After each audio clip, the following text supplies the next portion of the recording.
Hey guys, Robb Roderick, National Tile Contractors Association.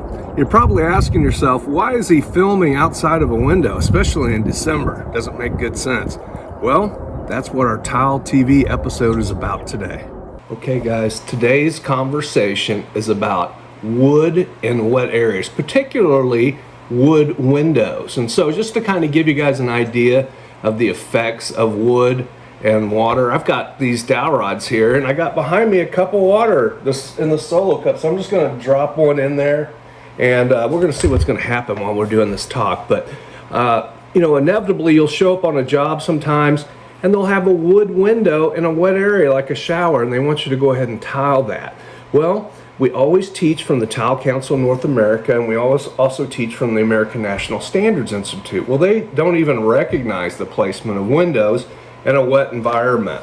But we do have a reference in our NTCA reference manual. If you don't have this, every tile contractor should have this. It's set up in a problem, cause, cure format. So if you're trying to figure out what an issue is with the job, super helpful. And it also has precautionary letters, which is what we have today.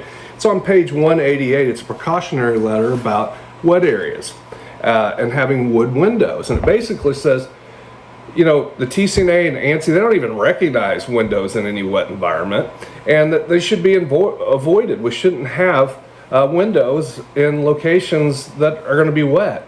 You know, when wood and water get together, wood's an organic material, and when we get temperature as well, we've got moisture and temperature and organic material. Well, that just creates a place for, you know, bioorganic growth, mold, all kinds of issues.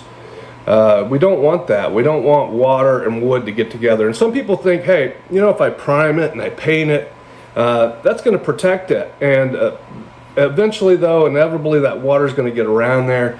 It's going to get underneath it and behind it. So we don't want to use any wood components in a wet area. If you did have to do a window, if they really want a window, the best alternative is to, you know, get a window that is not constructed with any wood material. So that was the main thing I wanted to talk to you guys about today. If you get into that situation where someone wants you to put a wood window in the shower, take them to the NTCA reference manual. Now let's check on our wood and see what's happened. Oh my goodness, guys, this is unbelievable. Look at this. This thing, here's the original. You can see what happened in just 2 minutes. Unbelievable. It's also turning black. It's kind of getting moldy. So anyway, we don't want any wood in our wet areas, okay guys? Go to the NTCA reference manual. If you get into that issue, let them know that it's not the right thing to do. Till next time, I'll look forward to seeing you guys on the road.